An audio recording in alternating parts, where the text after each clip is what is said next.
Good morning, good day to you all, good evening, wherever it is that you are in the world. Hope you're all enjoying the weekend. Keith at Crypto Bullseye. One thing that you're probably going to be happy about, guys, is this. Weekend is here, retail is here, institutions go on holiday at the weekend, institutions have their weekend off. All of the smart money goes away on Saturday, go away on Sunday, and that's where you get low liquidity in the market, and that's why it's driven by bots during the weekend. But when you see something like this, that's indicating retail's interested, retail's off on the weekend, retail's spending their money on crypto. So that's a good thing. And the one that we're going to be looking at today, guys, is Illuvium. Now, one thing that we say on this channel, one thing that I'll tell you time and time and time again is once something's pumped 106.93% or whatever it's pumped by, you're not buying those pumps. You're waiting for the pullback and waiting for those better entries. Guys, this one's different. And I've got an indicator showing me that this one is about to start a huge rally to the upside. We've got a couple of conditions to met, and that's what we're going to go over in this video. Now, what we're going to do is we're going to start with a naked price chart, and then we're going to build in certain levels. We're going to add in indicators, and then we're going to get a thesis as to first and foremost how we can protect ourselves and what the first level of targets are going to be on Illuvium. So you can see once it's run over 100%, you can see it's run over 100% down here. When you zoom out and you look at the bigger picture, what I want to show you is this previous high here. This previous high is significant because that was the previous higher high that we need to take out to overcome before we can start reversing trend and putting in higher highs and higher lows. This here, guys, looks insignificant. That 100% move looks insignificant. We've got a couple of key areas that we need to overcome, and we're going to go through the analysis together now. So the reason why I'm showing you this high, guys, this high was only going back March 2024, around 6 months ago. So what we're going to be doing is we're going to be using this as our Fibonacci area that we're going to retrace from, and we're going to be looking at sticking points during the way up before we can break that previous high. Because once we've broken that previous high, we could stick the Fibonacci on and look for future projections by looking at the high below that. So what I want you to do, guys, is look at this high, and it's all about significance. It's all about significance. So this high here, I'm going to zoom out to look at the previous high up here, and then the previous high up here. That previous high in Illuvium was 1,925. Do I think Illuvium is going to go through all-time high, break all-time high, and then continue a new bull run? No, I don't think that, guys. However, can you take advantage of gains from something that's not going to put in an all-time high? Certainly can. You certainly can. None of this is financial advice, guys. This is education. This is something that I'm doing. If you decide to follow me, it's completely up to you, but I do advise you do your own research. So Fibonacci from this swing high to the swing low. Retracement from the swing high to the swing low. We're looking at key areas. Remember, guys, what are the key areas we're going to be looking for? 38.2% retracements is going to be the first sticking point. You can tell how price reacted here between the 0.5 and the 0.382. Held as support, resistance, resistance, resistance, resistance. You know that this is going to be a sticking point, guys, and you can tell that we nearly had a reaction from this point here.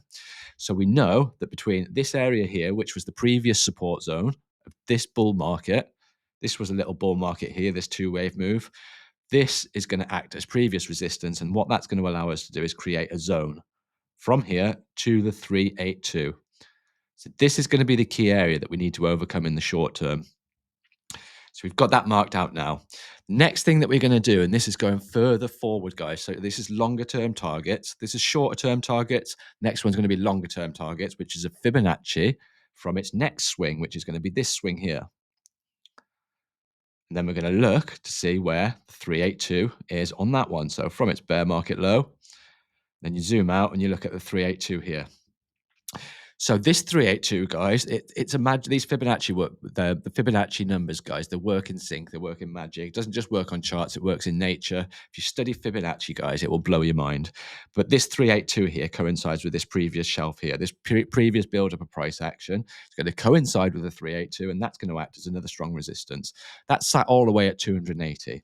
So is it going to go to 280 in the next few days from 59? No, it's not, guys. The level that we need to overcome in the short term is going to be this key level here, 69.82. Now, why am I bullish on this right now? What I'm going to do is I'm going to zoom out and we're going to add in some indicators. I'm going to add in the 3 moving average. And I've got a video, guys, where I'm going to be showing you a strategy how you can use the 3 moving averages to simplify your trade and to understand exactly whether you're bullish, exactly whether you're bearish, exactly what an entry point is, and exactly what a reason for entry is, just by 3 moving averages. So stay tuned for that. Subscribe to the channel. It's in the next coming days.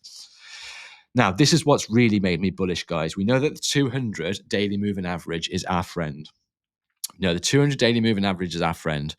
I talk about the traffic light system, and that's going to be in the strategy as well. Just to simplify things, the traffic light system, you've got your green at the bottom, you've got the yellow in the middle, and you've got your red at the top. When that happens, and that's in that order, that's indicating one thing: price action's bullish, price action's bullish, until the reversal happens when the green's at the top, the yellow's in the middle, and the red's at the bottom. Price action's underneath, price action's underneath, we're bearish. So let me show you how it works, guys. There's a golden cross down here. This is where the green crosses underneath the yellow, creating a surge in price action. That's your golden cross. That's what happens. And when retail's in the market, they're looking for the most simple clues possible. When you've got more eyes on the most simple clues possible, that's when you get conviction behind it. And that's where more people put in their buy orders, because more people have got conviction at that area. And when more people put their buy orders in, that creates the surge in price. So the golden cross is significant. We got the golden cross down here, and then the opposite occurred here, death cross.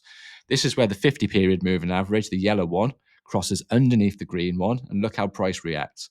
It's rejected there, it's rejected there, and then rejected there. You need to think of two things. You need to think of two things, guys. If you're using moving averages, your 200 moving average is your thesis. Are you bullish? Are you bearish? It's going to tell you if you're above, you're bullish. If you're below, you're bearish. And this is the daily, guys. Your next one, the 50 period moving average, the 50 period moving average is going to be your friend. 50 period moving average is going to be your indication to tell you, firstly, when to get into the market, and secondly, when to get out of the market. Because what we want is a golden cross to happen, and we want the moving averages to be fanning up. The importance of them fanning up, guys, is if they're stagnant and they're going sideways, they've not got as much conviction behind them. And once they're flagging up, it's given some kind of a directional bias. So I'll show you what I mean. See here, guys, where it's flagging up and it's flagging up and it's flagging up. Let me show you an example where it's a little bit indecision.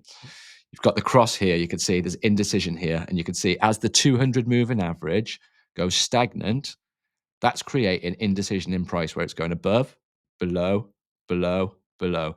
That's indecision. But when they're fanning up like this, up, up, up, look how price is reacting to that. So the 50 moving average, your friend, how can you use a 50 moving average as your friend? You've got this golden cross up here. You've got this surge to the upside here. Nobody can pick tops because we're not geniuses. Anybody that tells you can pick tops, they're lying to you. So we can't pick tops. However, we need an indication as to get out, as to when to get out. When do you get out of this trade? If you use the 50 period moving average as your bias and say when price closes below the 50 period moving average, that's an exit signal. So if you exited the market there, that would be a move to the upside from the golden cross of 115%. You would have lost 21% of the move. However, you would have had a signal to tell you that something's reversing and it's time to get out. Why do you think that these moving averages don't happen up here, guys? Because they're lagging indicators. The 50 period moving average is price action averaged up over 50 candles. So they're lagging indicators, guys. They're always lagging indicators, but you can use them to your advantage. And one thing that does happen with these moving averages, especially the 200 daily moving average, it acts as support time and time again. It acts as resistance time and time again, unless it's broken. Once it's broken, you'll find that it flips resistance to support. It'll hold support. If it holds support and flips resistance, it'll stick resistance. So let's get back to current price action. We're waiting for two things to happen. This is going to be the major barrier to overcome. But the first key thing is protection. So what this allows for, what this 200 daily moving average allows for, guys, we've just broken it. It allows for tight stop losses because we know that once we're below the 200 daily moving average, price is going to go like this. Price is going to go like this. So if we come back below the 200 daily moving average, do you want to be in the market and then hold potentially all the way down here and hold all the way down here and wait for it to come back up? Or would you want to be out of the market with the least amount of capital to take advantage of prices down here and be able to live to fight another day? So that's the key, guys. Preservation of capital. And that's why I'm showing you this, because the risk to reward on here is quite significant. If we're shooting for this 382, we're shooting for this 382, we're shooting for the 0.5, you're shooting for the 0.6 of this recent swing, which is the more likely one. From where price is now, just say the 618, that's 88%, the 0.5, 61%, 34% to the 382. Right, so what does that do for risk to reward? So, got your price here. You've got your protections underneath here. Got your 200 moving average as your protection. You're shooting for the 382. That gives you a 2.7 risk to reward. Shooting for the 0.5. That gives you a 4.59 risk to reward. Shooting for the big 618. That's given you 88.54 risk to reward. Think we're putting in new all-time highs all the way up here. So how do you pick whether you go for the 382? How do you pick whether you go for the 0.5? How do you pick you go for the 0.6, guys? One tip that you can use is trailing stop losses. Another tip that you can use is put in your stop loss at break even. So what I mean by that, guys, if we get a swing that goes up here, comes back down and puts in a higher low, what that allows for, guys, is a continuation of trend.